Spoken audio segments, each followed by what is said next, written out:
5 semanas en globo de Julio Verne. Capítulo 3. El amigo del doctor. ¿De cuándo databa su amistad? Dick Kennedy en Londres.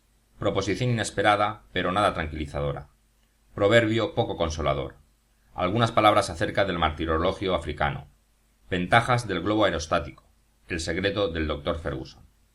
El doctor Ferguson tenía un amigo. No era éste una réplica de sí mismo, un alter ego, pues la amistad no podría existir entre dos seres absolutamente idénticos. Pero, si bien poseían cualidades y aptitudes diferentes y un temperamento distinto, Dick Kennedy y Samuel Ferguson vivían animados por un mismo y único corazón, cosa que, lejos de molestarles, les complacía. Dick Kennedy era escocés en toda la aceptación de la palabra, franco, resuelto y obstinado. Vivía en la aldea de Leith, cerca de Edimburgo, un verdadero arrabal de la vieja ahumada. A veces practicaba la pesca, pero en todas partes y siempre era un cazador determinado, lo que nada tiene de particular en un hijo de Caledonia, algo aficionado a recorrer las montañas de Highlands. Se le citaba como un maravilloso tirador de escopeta, pues no sólo partía las balas contra la hoja de un cuchillo, sino que las partía en dos mitades tan iguales que, pesándolas luego, no se hallaba entre una y otra diferencia apreciable. La fisonomía de Kennedy recordaba mucho la de Halbert Glendinning, tal como lo pintó Walter Scott en El monasterio. Su estatura pasaba de 6 pies ingleses, aunque agraciado y esbelto, parecía estar dotado de una fuerza hercúlea.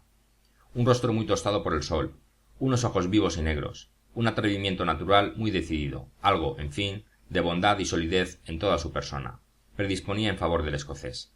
Los dos amigos se conocieron en la India, donde servían en un mismo regimiento. Mientras Dick cazaba tigres y elefantes, Samuel cazaba plantas e insectos. Cada cual podía blasonar de diestro en su especialidad, y más de una planta rara cogió el doctor, cuya conquista le costó tanto como un buen par de colmillos de marfil. Los dos jóvenes nunca tuvieron ocasión de salvarse la vida uno a otro ni de prestarse servicio alguno, por lo que su amistad permanecía inalterable.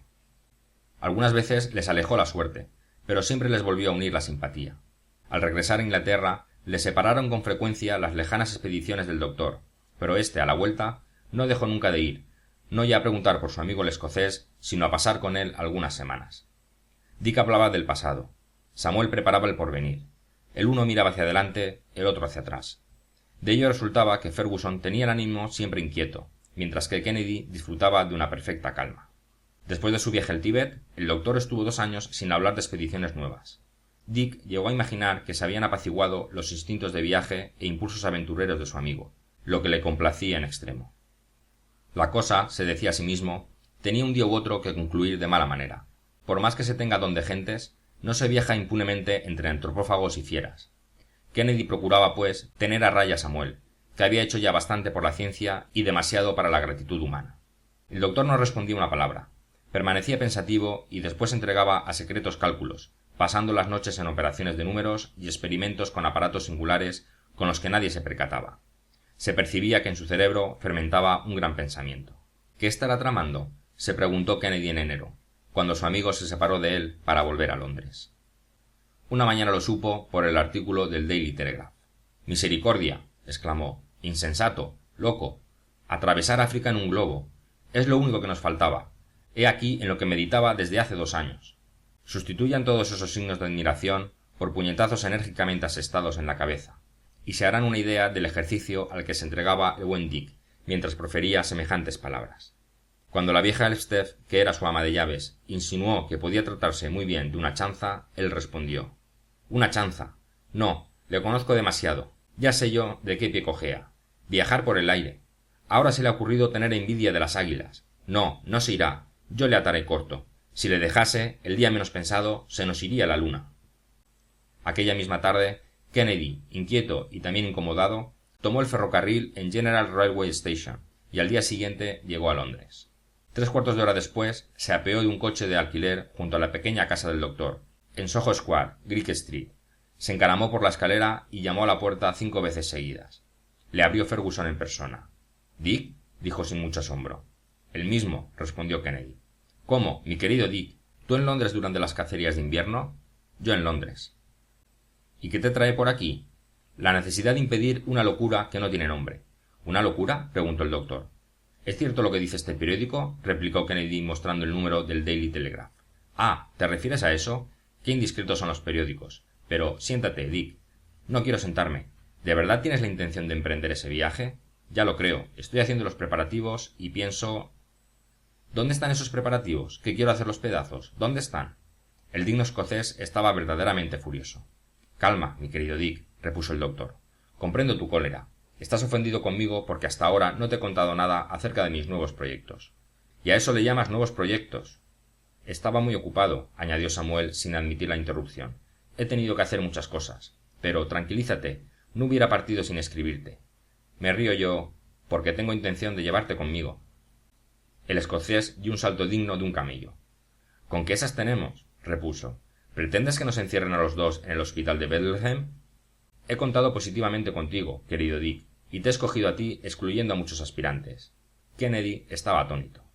Cuando me hayas escuchado durante 10 minutos, respondió tranquilamente el doctor, me darás las gracias. ¿Hablas en serio? Muy en serio. ¿Y si me niego a acompañarte? No te negarás. Pero, ¿y si me niego? Me iré solo. Sentémonos, dijo el cazador, y hablemos desapasionadamente. Puesto que no bromeas, vale la pena discutir el asunto. Discutamos almorzando, si no tienes en ello inconveniente, mi querido Dick. Los dos amigos se sentaron a la mesa frente a frente, entre un montón de emparedados y una enorme tetera. Amigo Samuel, dijo el cazador, tu proyecto es insensato.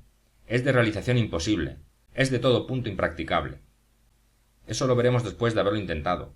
Precisamente eso es lo que no hay que hacer, intentarlo. ¿Por qué? ¿Y los peligros y obstáculos de todo género? Los obstáculos, contestó gravemente Ferguson, se han inventado para ser vencidos. En cuanto a los peligros, ¿quién puede estar seguro de que los evita? Todo es peligro en la vida. Peligroso puede ser sentarse a la mesa o ponerse el sombrero. Además, es preciso considerar lo que debe suceder como si hubiese ya sucedido, y no ver más que el presente en el porvenir, puesto que el porvenir no es sino un presente algo más lejano. ¿Qué dices? Replicó Kennedy encogiéndose de hombros. Eres un fatalista. Fatalista en el buen sentido de la palabra. No nos preocuparemos de lo que la suerte nos reserva, y no olvidemos jamás nuestro proverbio inglés. Haga lo que haga, no se ahogará quien ha nacido para ser ahorcado. No había nada que responder. Lo que no impidió a Kennedy eslabonar una serie de argumentos fáciles de imaginar, pero que resultaría interminable reproducir aquí. En fin, dijo, después de una hora de discusión, si te empeñas en atravesar África, si ello es necesario para tu felicidad, ¿por qué no tomas los caminos ordinarios? ¿Por qué? Respondió el doctor animándose. Porque hasta ahora todas las tentativas han fracasado.